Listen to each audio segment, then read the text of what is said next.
পঞ্চায়েত নির্বাচনের দিনক্ষণ নিয়ে রাজ্য সরকারের সঙ্গে রাজ্য নির্বাচন কমিশনের সংঘাত তুঙ্গে। এক নজিরবিহীন পরিস্থিতির সাক্ষী রাজ্যবাসী। সরাসরি রাজ্য নির্বাচন কমিশনারকেই আক্রমণ তৃণমূলের সর্বভারতীয় সাধারণ সম্পাদক মুকুল রায়ের। সরাসরি সিপিএম এর হয়ে কাজ করার অভিযোগ। তৃণমূল সরকার ফেব্রুয়ারিতে পঞ্চায়েত ভোট করাতে চাইলেও সিপিএম এর হার বাঁচাতেই রাজ্য নির্বাচন কমিশনার মীরা পাণ্ডে তা করতে দেননি বলে চাঞ্চল্যকর অভিযোগ মুকুল রায়ের। দাবি, বাম আমলে নিয়োগ হওয়াতেই সিপিএম এর হয়ে কাজ করে যাচ্ছেন রাজ্য নির্বাচন কমিশনার। দু পর্বে এবং ভিন রাজ্যের পুলিশ দিয়ে পঞ্চায়েত নির্বাচন করানোর রাজ্য সরকারের প্রস্তাব রাজ্য নির্বাচন কমিশন তিনবার খারিজ করে দেওয়ায় তৃণমূল যে বেজায় চটেছে রবিবার মুকুল রায়ের কথায় তার স্পষ্ট ধরা পড়েছে। তারা যে সরাসরি সংঘাতে গিয়ে নিজেদের ইচ্ছে মতোই পঞ্চায়েত নির্বাচন করতে চান তা সাফ করে দিয়ে তৃণমূলের সর্বভারতীয় সাধারণ সম্পাদকের দাবি, রাজ্য সুবিধামতো দিনক্ষণ স্থির করবে, আইনে সেই এখতিয়ার রয়েছে সরকারের। রাজ্যের ৩ বিধানসভা কেন্দ্রে উপনির্বাচনের ফল স্পষ্ট করে দিয়েছে জোট ভাঙার পর কংগ্রেস তৃণমূলের ভোট কাটাকাটিতে ফায়দা তুলছে বামেরা, যার ফলস্বরূপ দলহাটের আসন পকেটে পড়েছে ফরওয়ার্ড ব্লক। এই পরিস্থিতিতে রাজনৈতিক মহলের একাংশের প্রশ্ন, তবে কি ফের গাঁটছড়া বাঁধতে চলেছে দুই প্রাক্তন শরিক? রবিবার কলকাতায় এসে সেই জল্পনার অবসান করে দিলেন এআইসিসির সাধারণ সম্পাদক ও 10 জনপদ ঘনিষ্ঠ অস্কার ফার্নান্ডেজ।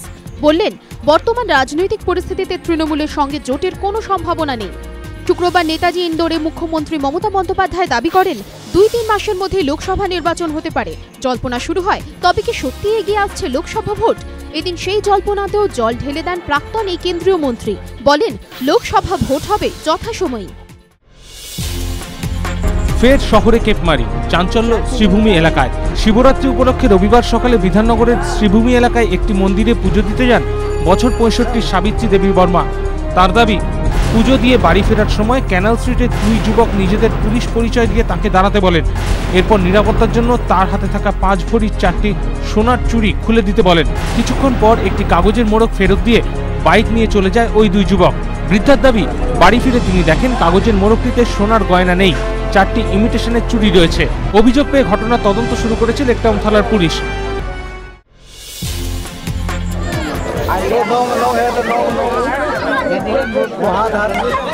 জলপাইগুড়ি কিষেনগঞ্জ। জলপাইগুড়িতে বন দফতরের জালে চিতাবাঘ। বিহারের কিষেনগঞ্জে রাজ্যের বিশেষজ্ঞদের সাহায্যে উদ্ধার 2টি ডলফিন। বেশ কিছুদিন ধরে উপদ্রব চালানোর পর অবশেষে খাঁচাবন্দি চিতাবাঘ। জলপাইগুড়ির মানবাজারের বাগড়াকোট চা বাগানে রবিবার সকালে বন দফতরের পেতে রাখা খাঁচার ভেতরে চিতাবাঘটিকে দেখতে পান শ্রমিকরা। খবর দেওয়া হয় বন দফতরে। মাথায় আঘাত থাকায় চিতাবাঘটিকে চিকিৎসার জন্য গরুমারা অভয়ারণ্যে নিয়ে যাওয়া হয়েছে। বন দপ্তর সূত্রে খবর, বেশ কিছুদিন ধরেই ওই এলাকায় তাণ্ডব চালাচ্ছিল চিতাবাঘটি। কয়েকদিন আগে সেটিকে ধরার জন্য খাঁচা পাতে বন দপ্তর। অন্যদিকে বিহারের কিষেনগঞ্জে আটকে পড়া 2টি বিশালাকৃতি ডলফিনকে মহানন্দা নদীতে ছাড়া হলো।